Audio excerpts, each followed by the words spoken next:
Depress class यानी उसकी जाति के लोग, डिप्रेस क्लास में सभी लोग आ जाते हैं, इसलिए ये नाम रखा गया है कि सभी को प्रतिनिधित्व करती है। आइए तहसीलदार साहब पधारिए। चला पे लगाई थी।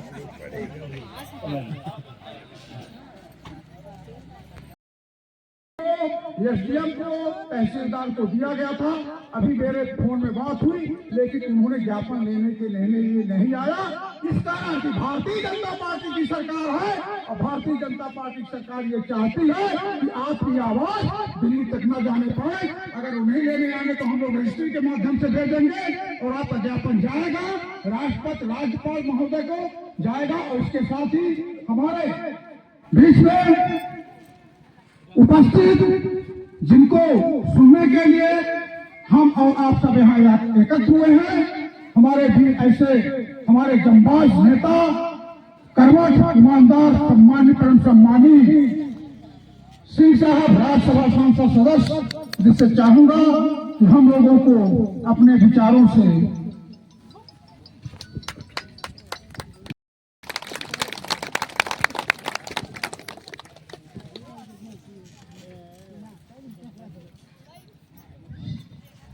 साहब मेरे साथ नारा बुलंद करेंगे। गोंडवाना गठबंधन पार्टी जिंदाबाद, जिंदाबाद जिंदाबाद। इसीलिए कोई ज्ञापन लेने के लिए नहीं आ रहा, क्योंकि जब तक अपने में दम नहीं होता, अपनी आवाज में दम नहीं होता, तब तक उसकी कहीं कोई सुनवाई नहीं होती। इसलिए अगर इतने सारे लोग यहाँ पर बैठे हैं तो मऊगंज में बैठे हुए लोगों को मालूम चलना चाहिए कि सीतापुर में अपनी समस्याओं को लेकर कोई आवाज बुलंद कर रहा है। तो बोलिए गोंडवाना गठबंधन पार्टी जिंदाबाद, जिंदाबाद जिंदाबाद। गोंडवाना गठबंधन पार्टी जिंदाबाद, जिंदाबाद जिंदाबाद। दादा हीरा सिंह मरकाम अमर रहे, दादा हीरा सिंह मरकाम अमर रहे, दादा हीरा सिंह मरकाम अमर रहे।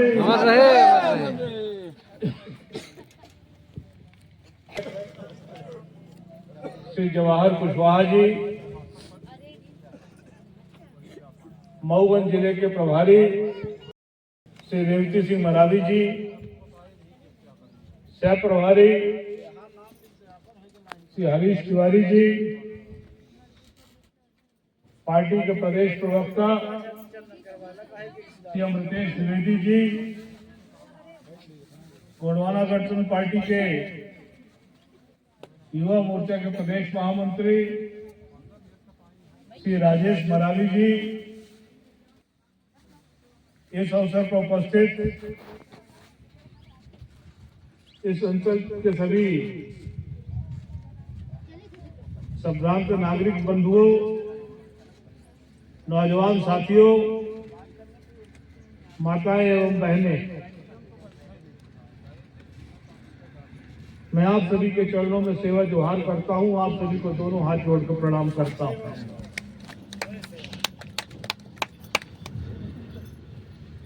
मऊगंज की धरती में गोंडवाना गठबंधन पार्टी का आगाज, गोंडवाना गठबंधन पार्टी की शुरुआत इस सीतापुर की धरती से शुरू हो रही है।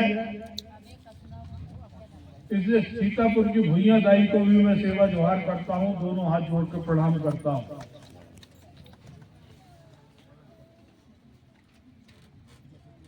साथियों, जब हम लोगों ने देव तालाब में बैठक किया था तो इस अंचल के बहुत सारे कार्यकर्ता उस बैठक में पहुंचे थे। उन्होंने अपनी दुख तकलीफ का जिक्र किया था, अपनी समस्याएं बताई थी। उनकी दुख तकलीफ और समस्याएं जानने के पश्चात मुझे बड़ा आश्चर्य हुआ कि इस देव तालाब विधानसभा क्षेत्र में भी लोगों के पास तकलीफें, इतनी छोटी छोटी समस्याएं हैं।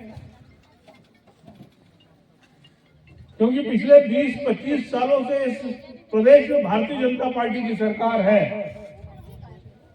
और उस सरकार में इस देव तालाब विधानसभा क्षेत्र का प्रतिनिधित्व एक बहुत दमदार नेता करता है। श्रीमान गिरीश गौतम जी कोई साधारण नेता नहीं है, लेकिन 20-25 साल से लगातार विधायक बनने के पश्चात उन्होंने आखिर किया क्या?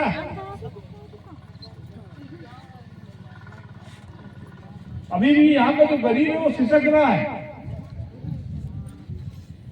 अभी भी यहाँ के गरीब लोग, उनके जो राशन कार्ड है वो नहीं बने हुए हैं। अभी भी जो हमारी बुजुर्ग माताएं बहनें, उनकी वृद्धावस्था पेंशन नहीं स्वीकृत है। नौजवान बेरोजगार, खेतों की तरफ देखिए तो सूखा ही सूखा दिखाई देता है। किसानों के चेहरे पर कोई रौनक नहीं दिखाई देती है। बिजली का अभाव है। 2005 में वनाधिकार पट्टा अधिनियम लागू हुआ था। जिन्होंने वन भूमि पर काबिज कास्ट है उनको 1 हेक्टेयर भूमि का पट्टा दिया जाएगा, वनाधिकार पट्टा। अभी भी यहाँ पर लोगों को नहीं बटा हुआ है, बहुत सारे लोग बाकी हैं। और गिरीश गौतम जी की छवि ऐसी कि बड़े सक्रिय विधायक है, बड़े मेहनती विधायक है, गरीबों के लिए आवाज उठाते हैं, गरीबों के लिए लड़ते हैं।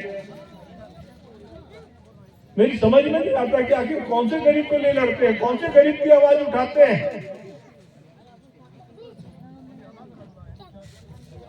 कम से कम इन 5-7 गांवों में, 10 गांवों में,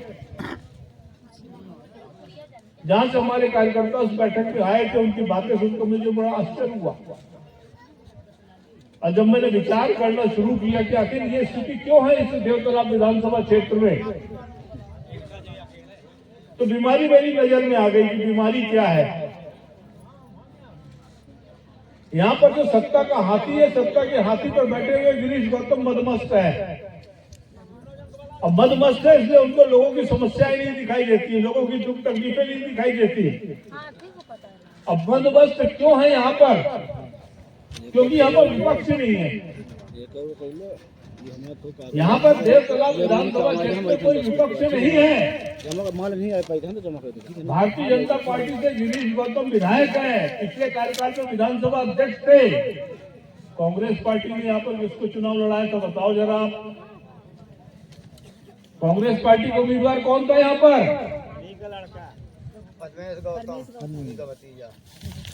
पद्मेश गौतम मुनि के भतीजे हैं। एक ही घर में कांग्रेस भाजपा चल रही है, एक ही घर में कांग्रेस भाजपा चल रही है। चित्त भी मेरी, पट्टी भी मेरी, अंटा मेरे बाप का। यही हो रहा है ना, यही हो रहा है। बहुजन समाज पार्टी का है, दूसरे राजनीतिक दल कहाँ है?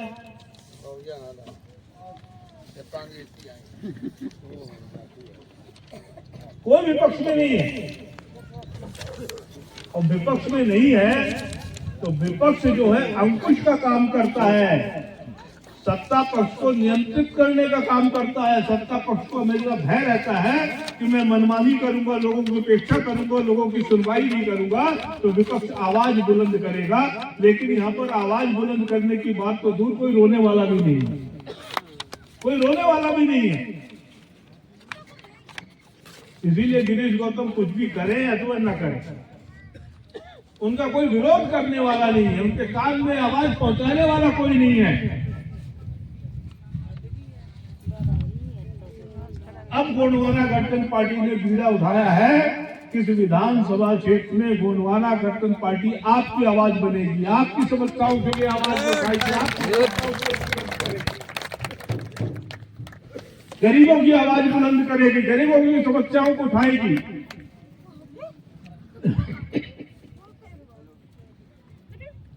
हमारे जवाहर कुशवाहा जी हैं, हमारे जो रतन द्विवेदी जी हैं और तमाम हमारे गोंडवाना के कार्यकर्ता भाई, इन सभी ने संकल्प किया है कि हम गोंडवाना गठबंधन पार्टी को जन जन तक पहुंचाएंगे, घर घर तक पहुंचाएंगे और इस देवतलाब विधानसभा क्षेत्र में, मऊगंज विधानसभा क्षेत्र में पीली क्रांति लेकर आएंगे, पीली क्रांति लेकर आएंगे। और जब हम कहते हैं कि हम पीली क्रांति लेकर आएंगे तो इसका अर्थ क्या है? इसका अर्थ यह है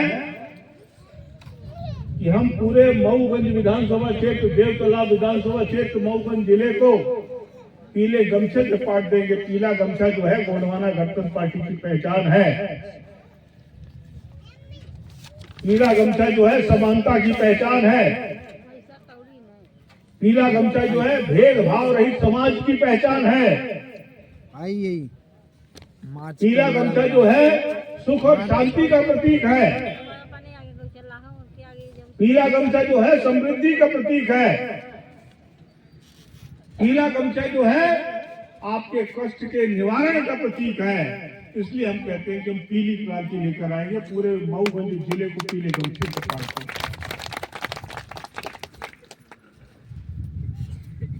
यहाँ पर जो सबसे प्रमुख मांग थी, जिसको लेकर विचार किया गया कि हम सीतापुर में ये धरना करेंगे। हम मऊगंज भी जा सकते थे, मऊगंज में भी धरना कर सकते थे, लेकिन सीतापुर की धरती पर हमने धरना इसलिए किया है क्योंकि हमारे साथियों ने बताया कि सीतापुर के साथ सबसे बड़ा अन्याय गिरीश गौतम जी ने किया है।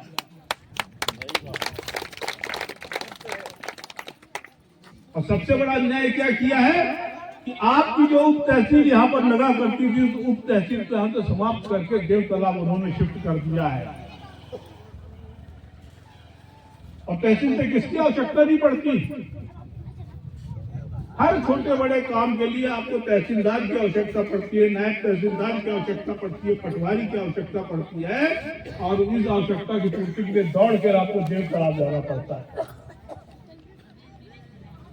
जब यहीं पर व्यवस्था हो सकती है, यहाँ पर भवन भी था, पहले लगती भी थी, तो आखिर यहाँ से हटाया क्यों?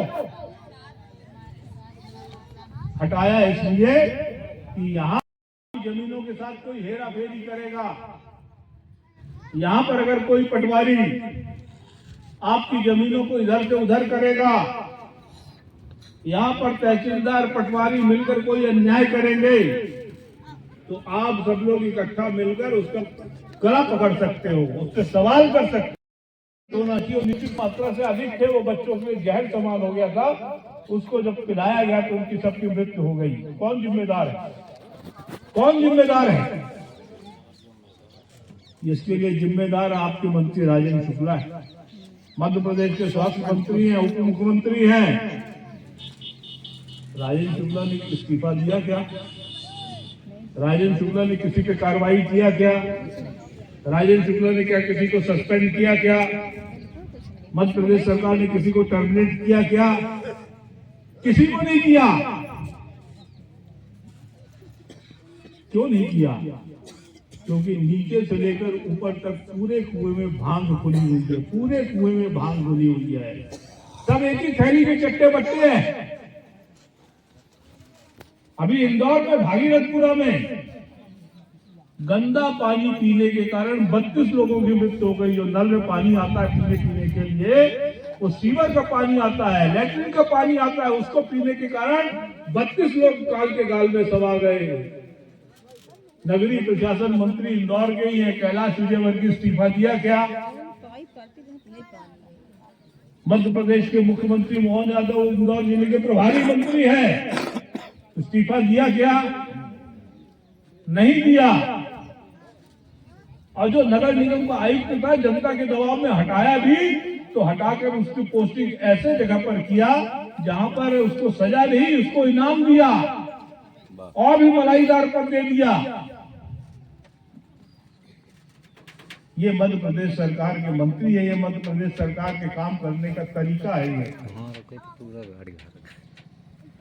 इसी से आप अंदाज लगा सकते हैं कि आज पूरी की पूरी मध्य प्रदेश सरकार जो है वो दलालों की सरकार बन गई है, लूटने वालों की सरकार बन गई। हमारा ये जो अंचल है बहुत गरीब लोगों का अंचल है। सभी लोग मजदूरी करते हैं, मेहनत करते हैं। और ये मेहनत मजदूरों के लिए मनरेगा जैसी योजना लागू की गई थी। ये मोदी सरकार, ये मध्य प्रदेश सरकार, इन्होंने मनरेगा समाप्त कर दिया।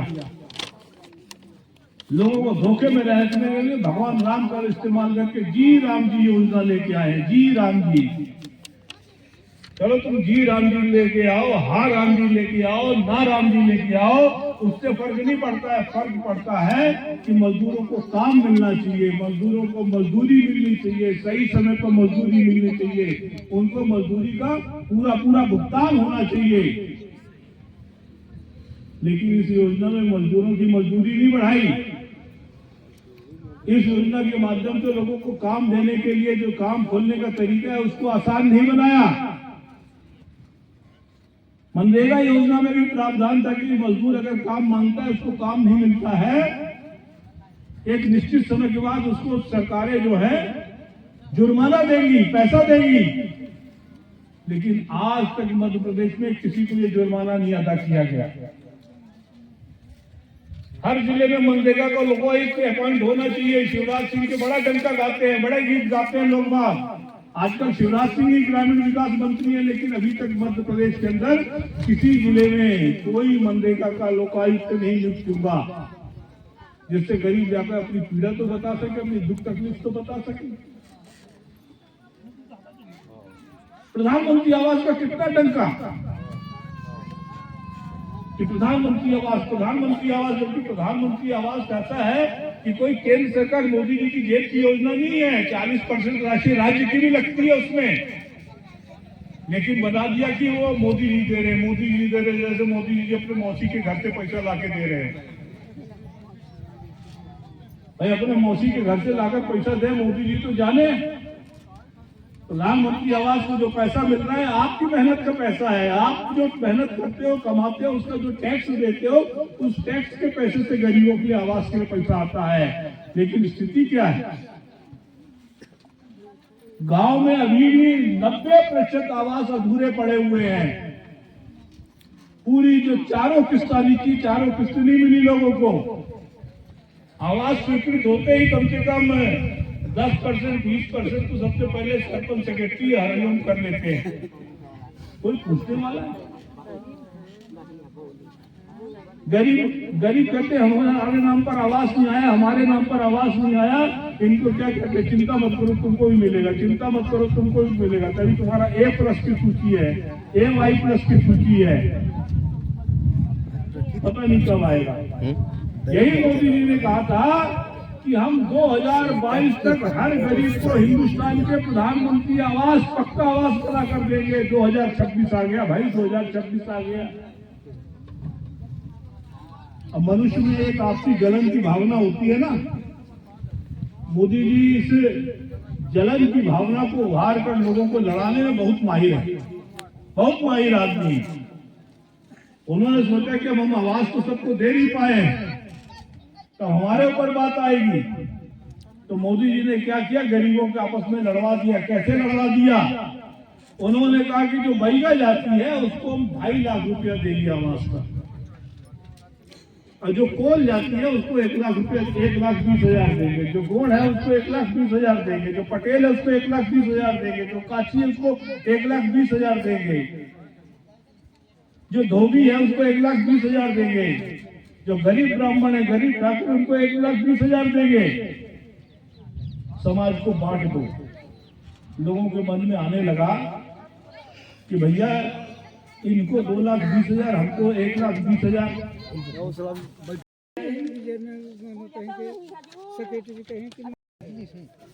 हम लोगों ने जो कार्यक्रम आयोजित किया था, उस कार्यक्रम का प्रमुख उद्देश्य था इस सीतापुर को उप तहसील के रूप में पुनर्स्थापित करना। लेकिन भारी बात, पार्टी द्वारा सूची के बावजूद भी जिला का कोई उम्मीदवार अभी तक हाजिर नहीं हुआ। लेकिन अभी तो अभी लोगों ने प्रयास किया है, बातचीत किया है, कितने सारे लोग बैठे हुए हैं। अगर आप नहीं आओगे तो हम लोग आएंगे तो समस्या हो जाएगी आपको, इसलिए आ रहे हैं। इसी से आप अंदाजा लगा सकते हो कि कितना मदमस्त है जिला प्रशासन। जिला प्रशासन मदमस्त इसलिए है हमारा नाम यहाँ का विधायक मदमस्त है, यहाँ का सांसद मदमस्त है। चिंता नहीं है,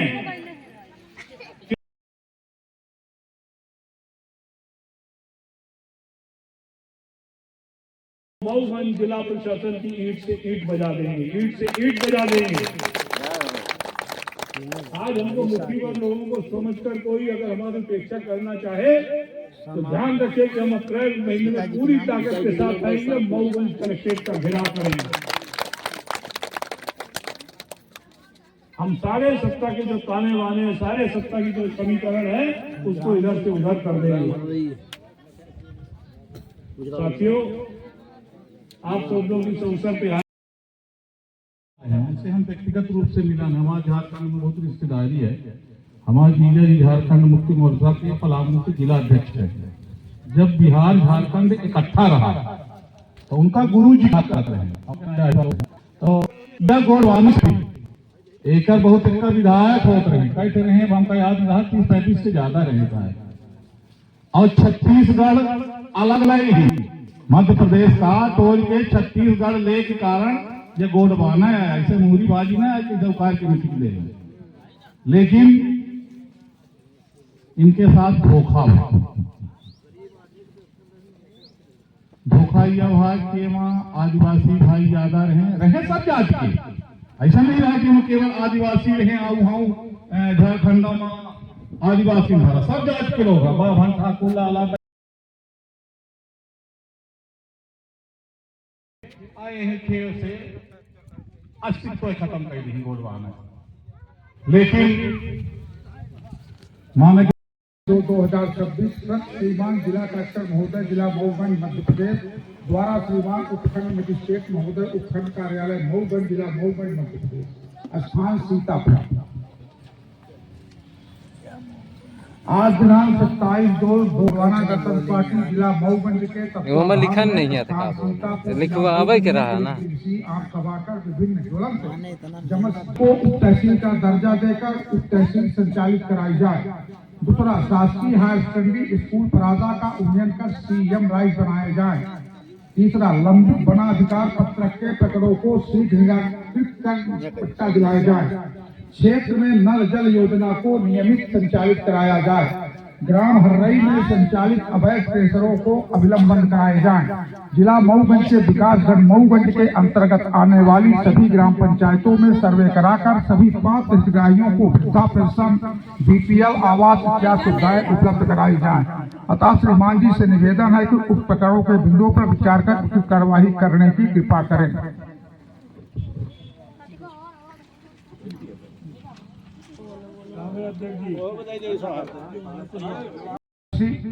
अच्छा वही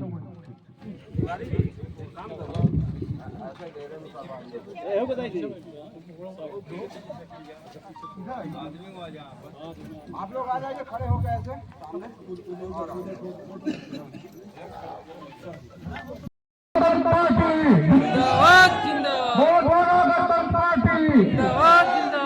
गोडवाना गणतंत्र पार्टी, गोडवाना गणतंत्र पार्टी। हमारी मांगे पूरी हो, हमारी मांगे पूरी हो, चाहे जो मजबूरी हो, हमारी मांगे पूरी हो। गोडवाना गणतंत्र पार्टी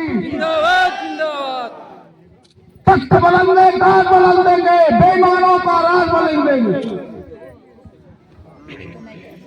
जय सेवा, जय बराबर, जय सेवा।